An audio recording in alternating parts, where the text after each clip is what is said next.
Well, hello, hello. This is Rosa, rcgkreations. How you doing? We're going to be bringing to you today. Hey. You don't need to see me. We're going to do the video. We're going to be making today a loaded chicken and potato in tomato sauce. But we're going to add some different seasonings where you're not used to. So, let's get to rolling. Got my jar. You can see all my jars I have here. I have a recipe only because I wanted to make sure I cooked the casserole in the right temperature and the right time frame. And it's going to be at 400 degrees for about 50 to 60 minutes. My oven is preheating right now. And I'm not going to measure. I'm going to go by look. First thing we're going to do is we're going to add my homemade tomato sauce. It's a tomato base. What I do is I get my garden vegetables or store-bought, whatever you have, doesn't matter.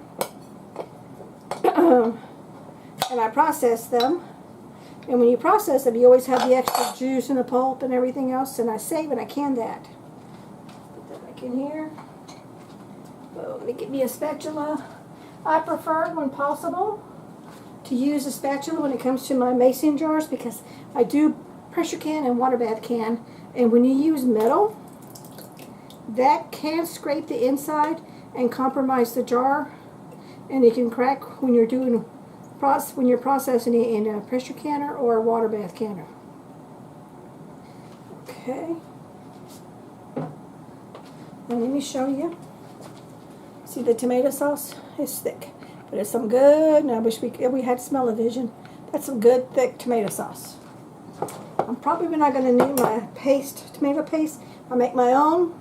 I make sauce, juice, and paste.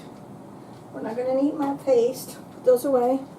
I am going to put a jar of just the juice, which is just the liquid that's left over from processing those tomatoes.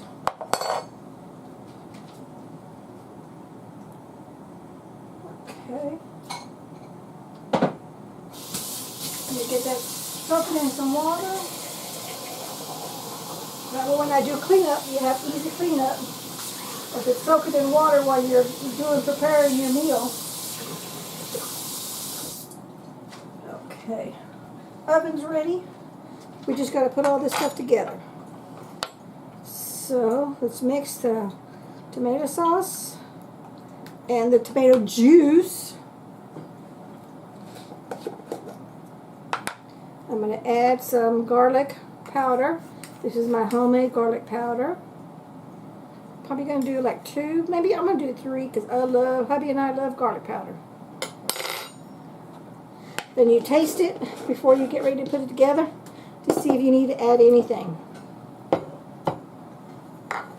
Ground black pepper. I think it's only going to need 2 scoops of that.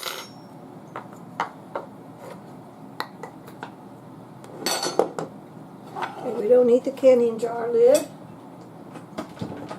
Just put that back away. I got the little bit small kitchen, small island, so I gotta put things away as I use them.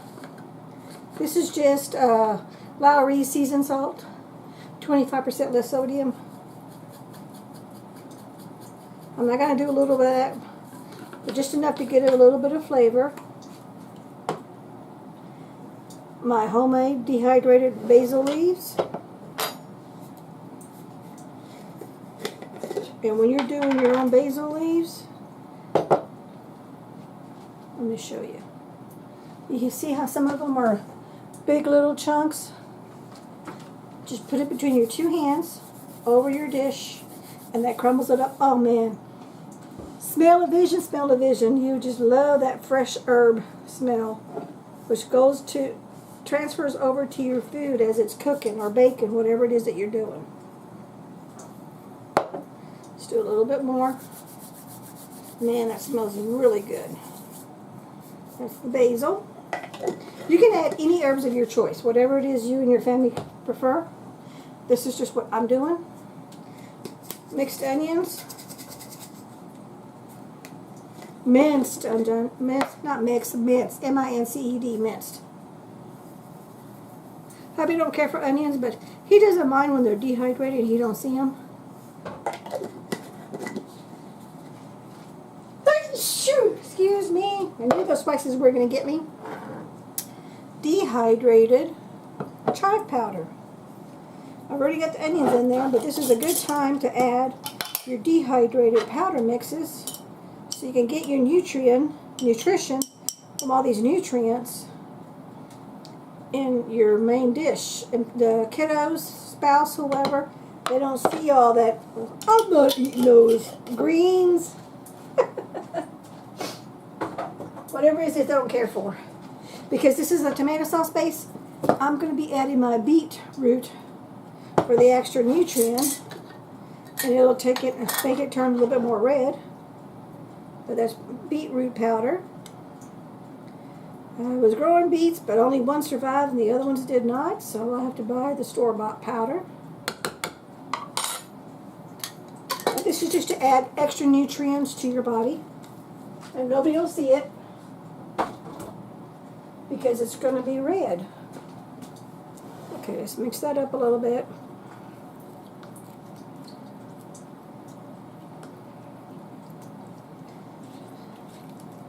I think I'm going to add a little bit of water.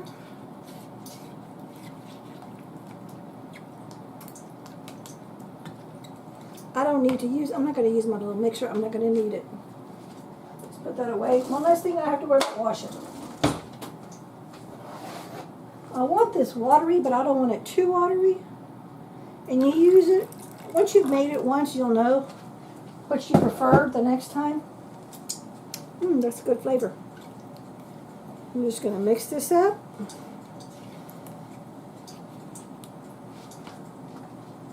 Oh, didn't turn that water off all the way.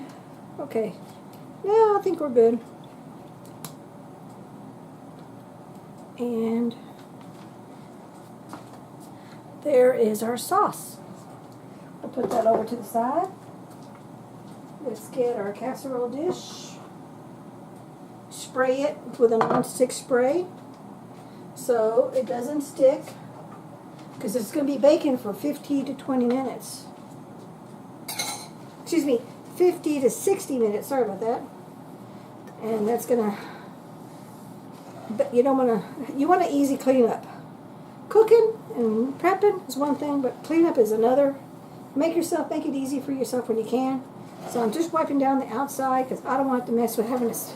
Use an SOS pad, because this will bake, all this oil residue from the spray will bake on the dish, and that just means extra work in the sink washing my dishes. I don't want to do that. Okay. Now we're going to let's move this out of the way because that's wet. Oh, let me get my scissors. Move this over here. This is just some frozen chicken. Let me get the excess water because we buy in bulk, and I vacuum seal everything. And I love to use my vacuum seal out of air vacuum bags. But this is not one of those. This is one of the old Food Saver ones, which I used to always order because that's all I knew they had. That I got affiliated with out of air vacuum seals, and I'm really glad I got it, because those bags are a whole lot better in my personal opinion. This is not a sponsored video. This is just my personal opinion. I'll get myself a paper towel because I'm doing a touch of chicken. Now I'm going to lay some of that sauce on the bottom.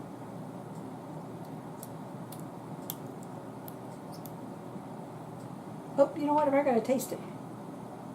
Let's taste that. Oh, man. I don't need to add nothing. That is good. That is really good. Let me get my spatula. Hope. I can see the very end of the spatula has some flavors on it. Let's get that in here. Just mix all that, incorporate all those seasonings and that flavor. in this bowl.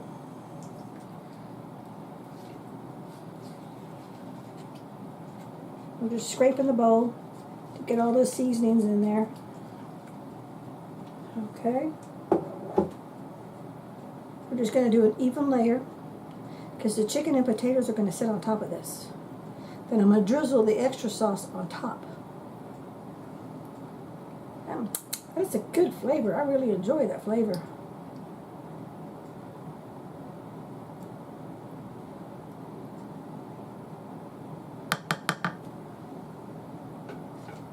Now we're going to put our entire piece of chicken. Just me and hubby, so these chickens are big. This is definitely enough for 2 meals. Tonight's dinner and tomorrow's lunch. Throw that in the garbage. Wipe my hands. See? I'll wash my hands because I got chicken. And you don't want to cross-contaminate chicken stuff with anything that you're working on.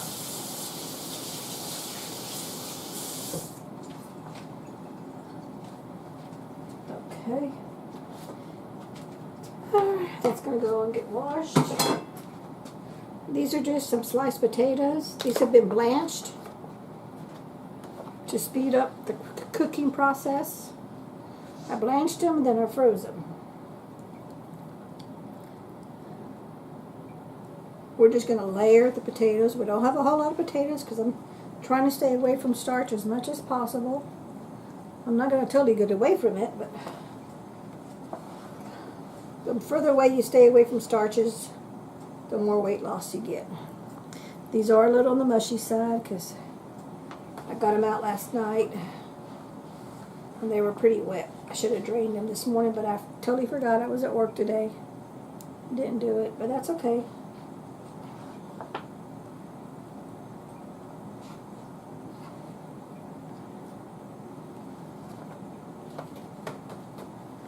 Look at all that little bit of potato.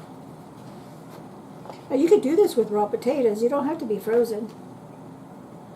These just won't take as long to cook because they're blanched. So the recipe says 50 to 60 minutes. I'm going to set my timer for 30 minutes to see if the chicken's done because I know that in 30 minutes these potatoes will be done because they were blanched prior to freezing. Okay, so now let's add our tomato sauce on top. And you see how quick and easy this has gone? Really fast.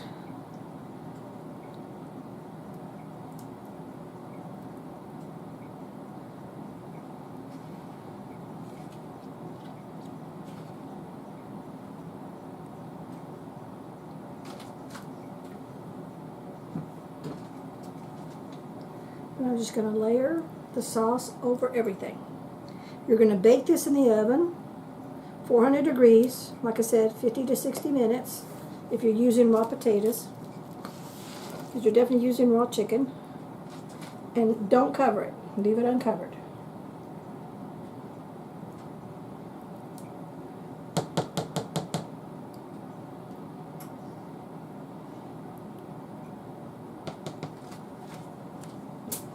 Now this is going to go in the oven.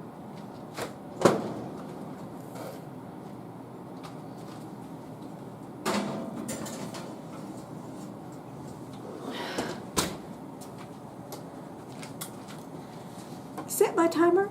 Can that be any easier to make a meal, fresh, from scratch, practically from scratch, meal, in less, but look how much time that took. Look at the timer when you see the video. Because you saw me, this is real life time. I haven't stopped or paused yet. So I'm going to set the timer, 50, I'm going to set this for 30 minutes, and then we'll go from there, and then we'll do a taste test, and I'll let you know how it all turned out. We'll bring you back. Okay, we're back. It's out of the oven. Meat thermometer said it's done. Let's take a piece of chicken out.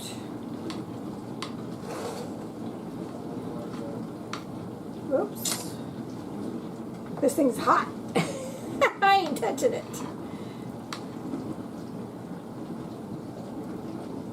And you see how the sauce just stayed on top and covered?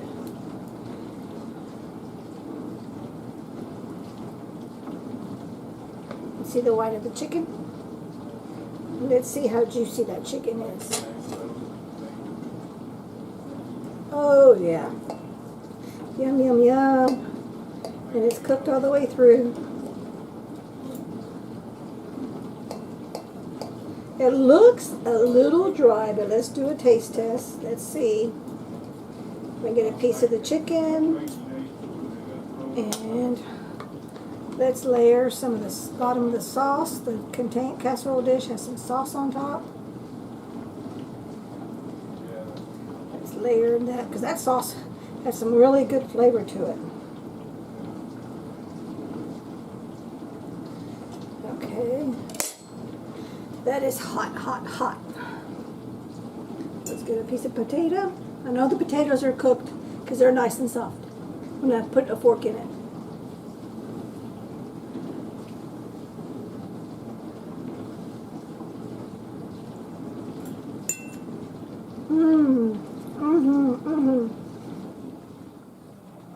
The chicken was starting to get a little dry.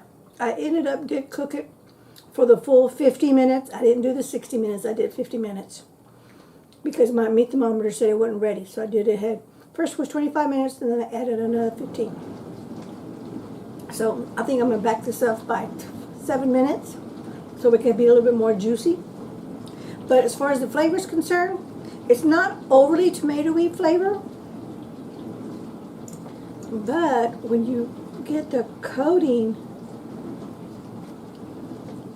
and you dip it with a little sauce, the sauce coating,